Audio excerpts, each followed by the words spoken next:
নমস্কাৰ অসমীয়া খবৰ চেনেলটোৰ সমূহ দৰ্শকসকলক স্বাগতম জনাইছোঁ। আজি হৈছে 11 ছেপ্টেম্বৰ বৃহস্পতিবাৰ। আজি সন্ধিয়াৰ 7টা গুৰুত্বপূৰ্ণ খবৰ অসম তথা ভাৰতবৰ্ষৰ অন্যান্য প্ৰান্তৰ পৰা আহি পৰিছে। গতিকে ভিডিঅ'টো অলপ স্কিপ নকৰাকৈ শেষলৈ চাই থাকিব। গুৰুত্বপূৰ্ণ খবৰ, এছআইটিৰ প্ৰতিবেদনখনত অত্যন্ত গুৰুত্বপূৰ্ণ আৰু চিন্তনীয় তথ্য আছে। কেবিনেটত দাখিল কৰা হ'ব এছআইটিৰ প্ৰতিবেদন।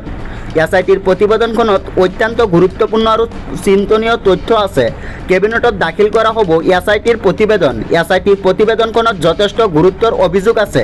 এছআইটিৰ প্ৰতিবেদনক লৈ কেবিনেটত গুৰুত্ব সহকাৰে আলোচনা কৰা হ'ব। প্ৰতিবেদনখনৰ সংবেদনশীলতাত অংশ বাদ দি সকলোখিনি সংবাদ মাধ্যমক অৱগত কৰা হ'ব। গৌৰৱ গগৈৰ ল'ৰা বিদেশী, ছোৱালী বিদেশী, পত্নী বিদেশী। তেওঁ কালি যিদৰে নাচিছে সেইটো অদ্ভুত। মহাত্মা গান্ধীয়ে দেশ স্বাধীন কৰিলে, সভাপতিৰ পৰিয়ালৰ 3জনেই বিদেশী। পৰৱৰ্তী খবৰ এটা গুৰুত্বপূৰ্ণ খবৰ, 30,000 মৰাণে দেখুৱালে শক্তি, জনজাতিকৰণ নিদিলে খহাই দিয়া হ'ব বিজেপি চৰকাৰ। 30,000তকৈ অধিক খিলঞ্জীয়াই কপালে উজনি অসম। হাজাৰ হাজাৰ জোৰ লৈ বিজেপি চৰকাৰৰ বিৰুদ্ধে প্ৰতিবাদ। বিজেপি চৰকাৰৰ বিৰুদ্ধে 30,000 খিলঞ্জীয়াৰ বৰ্জনী নাট। মৰাণ জনগোষ্ঠীক জনজাতিকৰণ প্ৰাপ্য অধিকাৰ বিচাৰি প্ৰতিবাদ। জনজাতিকৰণৰ দাবীৰে গঢ়ি তুলিব সৰ্ববৃহৎ গণতান্ত্ৰিক প্ৰতিবাদ। মৰাণৰ অধিকাৰ নোপোৱা পৰ্যন্ত ধাৰাবাহিক প্ৰতিবাদৰ হুংকাৰ। স্তব্ধ হৈ পৰিছে ৰাজপথ বাহনৰ চলাচল। তিনিচুকীয়াত ভয়ংকৰ প্ৰতিবাদ। ৰাজপথ লৰিব, বৰগড় কঁপিব। জন্মস্বত্ব অধিকাৰ মৰাণক লাগিব।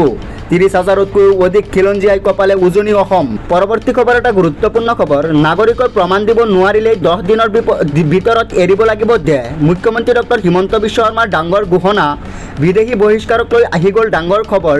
নাগৰিকত্বৰ প্ৰমাণ দিব নোৱাৰিলেই 10 দিনৰ ভিতৰত এৰিব লাগিব দেহ। জিলা আয়ুক্তক কোনো লোকে বিদেশী বুলি অভিযোগ দিলেই লোৱা হ'ব ব্যৱস্থা।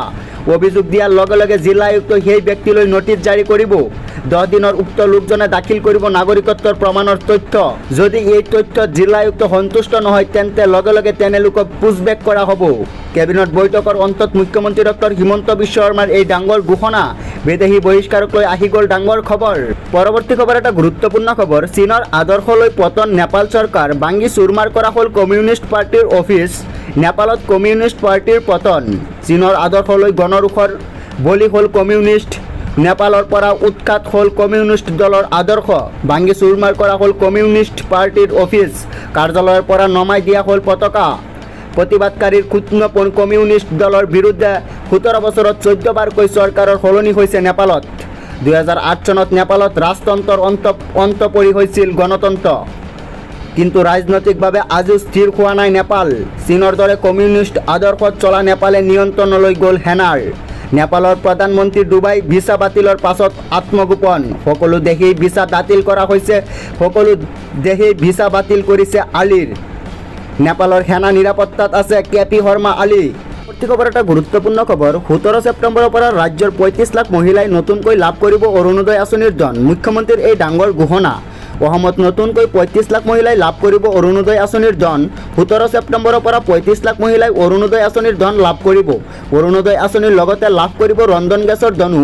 এটা ৰন্ধন গেছৰ চিলিণ্ডাৰ কিনিলে 250 টকা ৰেহাই পাব। অৰ্থাৎ 700 টকাতে লাভ কৰিব ৰন্ধন গেছৰ চিলিণ্ডাৰ। অৰুণোদয় নোপোৱা লাখ লাখ মহিলাৰ বাবে আহি গ'ল ডাঙৰ খবৰ। শীঘ্ৰেই অৰুণোদয় আঁচনিৰ বাবে কৰক আবেদন। আবেদন কৰিলেই লাভ কৰিব অৰুণোদয় আঁচনিৰ ধন।